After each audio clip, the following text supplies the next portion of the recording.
my mom, and I said, Great Expectations by Charles Dickens. Chapter 1. My father's family name being Philip, and my Christian name Philip, my infant tongue could make of both names nothing longer or more explicit than Pip. So I called myself Pip, came to be called Pip. I give Philip as my father's family name on the authority of his tombstone and my sister, Mrs. Joe Gargery, who married a blacksmith.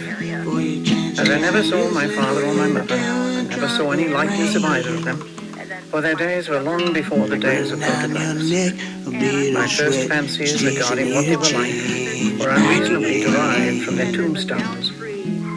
The shape of the letters on my father's gave me an odd idea that he was a square, stout, dark man with curly black hair. From the character and turn of the inscription, also Georgiana, white way above, I drew a childish conclusion that my mother was freckled and sickly. To 5 little stone mausoleums, each about a foot and a half long, which were arranged in a neat row beside their grave, and were sacred to the memory of 5 little brothers of mine, who gave up trying to get a living exceedingly early in that universal struggle. I am indebted for a belief I religiously entertained, that they had all been born on their backs with their hands in their trousers pockets and had never taken them out in this state of existence. Ours was the marsh country, down by the river, within, as the river round, 20 miles of the sea.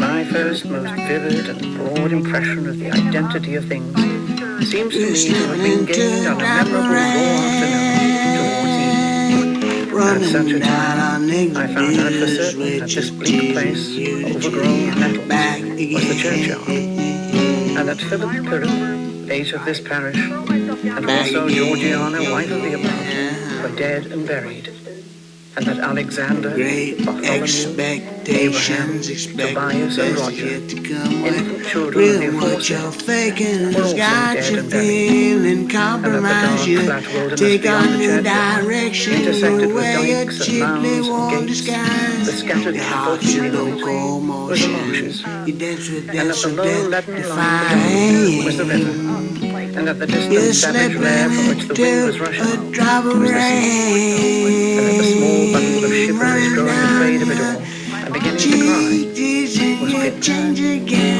Hold your noise, cried a terrible voice as a man started up from among the graves at the side of the church porch. Keep still, you little devil, or I'll cut your throat.